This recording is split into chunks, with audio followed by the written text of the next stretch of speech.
I sing for you. During this message series, we have been looking at stories of joy in the midst of hard things. And this morning, I want to introduce you to my friend Fran. And she has been going through a really hard time. And Fran, I want you to tell us a little bit about what's been going on. Well, thank you for having me.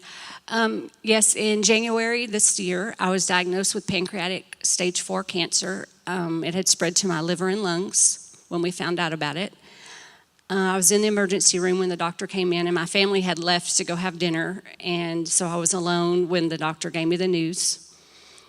It was shocking to hear those words come out of his mouth, and I was a little sad being alone without my family there, but then I realized that I'm not alone, and I'm never going to be alone during this journey. The first month was pretty tricky, going through all the emotions and the new life that I was fixing to embark on. Lots of sadness, sleepless nights, crying, withdrawal, if you will. I've hit some what I would call low points. I know people hit lower points than I hit, but for my life, it was low. I was sad, wanted to be alone, and again, realizing alone is not an option for me. But at that heat of the moment, I thought, I'm pretty alone. There was a day I'll never forget that I realized my happy self has been taken from me and is gone. But then I got to thinking, it's like, it doesn't have to be that way. And I'm not that very same happy person that I've always been, but I'm getting pretty close to getting back to her. And some days are better than others. Some days are tougher than others, but that's my goal to reach, is to get back to that happy Fran. Yeah. Whenever she talks about her happy self, it makes me think about how Fran is just one of those encouragers. And I've experienced this myself. It is not uncommon to get a random text from Fran that just says, "Hey, sweetie, just thinking about you. Hope you're having a good day." And it always lifts me up. And so it's no surprise that part of Fran's story is that not only is she continuing to go to God as her source of joy in the midst of this, but she is also continuing to allow God to use her to bring joy to others.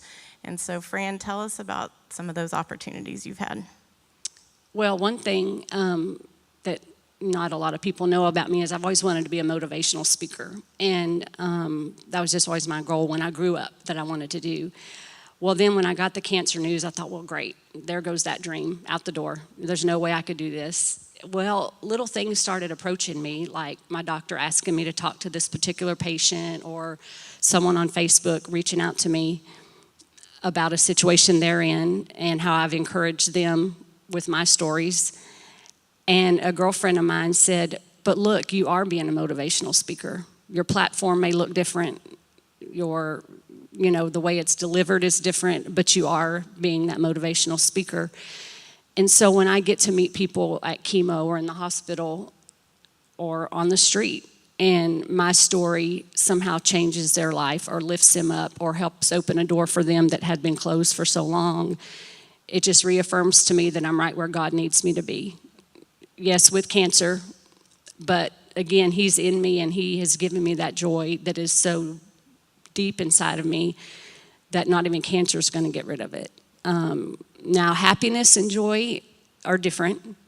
Happiness comes and goes, we'll be honest, but happiness is temporary and joy is forever. And so I'm choosing to stick with the joy.